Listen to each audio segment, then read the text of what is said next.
วันนี้ที่ผ่าน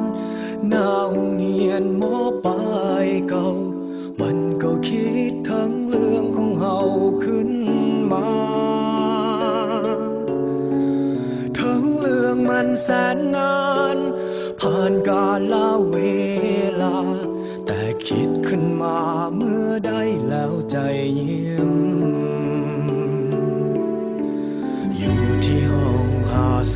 52เลี้ยวมองเข้าไปเห็นภาพเก่าภาพที่สองเฮาเคยนั่งเฮียนโต๊ะตั้งไม้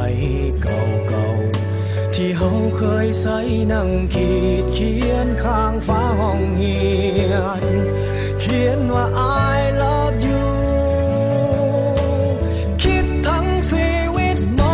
.5 คิดทั้งคนฮักตอนม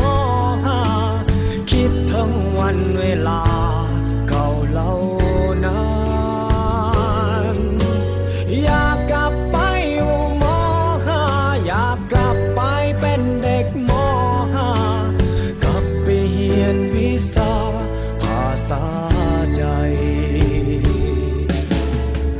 พอกลับมาถึงบ้านลองค้นภาพถ่ายเมื่อวันวานเห็นภาพสองเท่านั้นกับเพื่อนฝูงทุกคนยิ้มแย้มแจ่มใสยังจำตอนนั้นงานปีใหม่ทุกคนนั้นห่วงใจออกเงินจัดงาน